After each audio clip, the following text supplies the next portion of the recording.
bilbila keessan fayyadamuudhaan haala kamiin akka isin Ingiliffaa gara afaan Oromootti haala kanaan afaan Ingiliffaa gara afaan Oromootti kudhaan Googilii keessanii dubbisuu dandeessan isin agarsiisu jechuudha.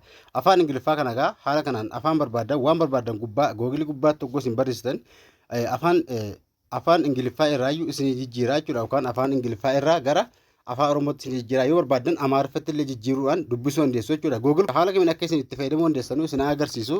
Gara barnootaa deemuun duratti akkaawuntii kana fooloo godhaatiin jira. Akkasuma viidiyoo kana akka namoota hedduu bira gahuuf laayikii tuqaa isin jira. Akkasuma warri barnootaan koo keessaa waan isin galuu jiraatu komentii naa barreessaa isin jira. Viidiyoo kana akka namoota hedduu bira gahuuf share copy link gochuun dagatanaa isin jira. Kana translate kana Google keessatti fayyadamuudhaaf fakkeenyaaf Google eegamantanii haala kanaa isin banaa bakka tuqaa sadiin harka mirgaa jirtu tuquudhaan siitiin kan jedhu ni seentu jechuudha.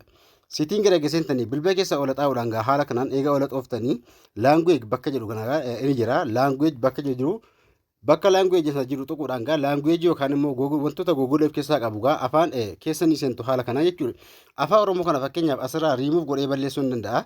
Hamma afaan Oromoo hin jiru yoo ta'e Ingiliffallee haala kanaan yoo barbaadan Ingiliffiin badu awwala afaan Ingiliffaati waan ta'eennaan afaanota barbaadan itti dabaluudhaaf asirratti adda language bakka jiru tuquudhaan Amaariffa yoo barbaadan Amaariffa tuqxu afaan Oromoo warri barbaadan immoo afaan Oromoo kana ol xaa'uudhaan bilbilaan keessan ol xaa'uudhaan afaan Oromoo haala kanaan afaan Oromoo asitti argattu afaan Oromoo ni tuqxu eega tuqxanii asirratti isin ida'amaa jechuudha. Ammallee kabira afaan Amaaraa dabaluu barbaadan irra tuquudhaan Amaarinya bakka jiru tuquudhaan afaan Amaariffaallee itti dabaluu dandeessu jechuudha. Ingiliffarraan ni kaa'a awwala afaan Oromootti isin hiikaa jechuudha. Kanaafuu haala kanaan irra galchuu dandeessu. Eega irra galfattanii kaatanii asirratti bakka sarchi kaatee fakkeenyaaf uma tokko jedhee barreessu waan barbaadan takka barreessuudhaan barreeffama kana eega barreessanii dubbisuu barbaadan haala kanaan afaan Ingiliffaatiin isin dhufaa jechuudha. Fakkeenyaaf asirratti afaan Ingiliffaatiin dhufee jira jechuudha. Afaan Oromoofaatti jiruudhaaf ammallee tuqaa sadiin harka mirgaa jirtu tuquudhaan ganjillaa kaa eega dhuftanii translate jedhee isin bahaa jechuudha. Bakka translate jedhu kaa tuquudhaan haala kanaan English to Oromiyaa jira. Afaan Ingiliffaa afaan Oromootti jechuudha. Yoo dhiqatallee isin afaan Amaariffaa barbaadan siitingi kaa tuquudhaan ni sirreeffattu.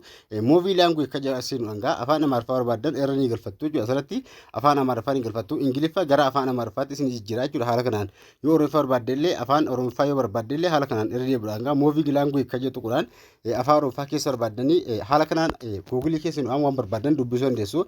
Haala kanatti fayyadamaa akkaawuntii kana akka viidiyoo kana akka namoota hedduu bira gahuuf laayik share gochuun dagatanaa isin jira. Akkasuma waan isin galuu jiraate komentii na barreessaa nagaan tura.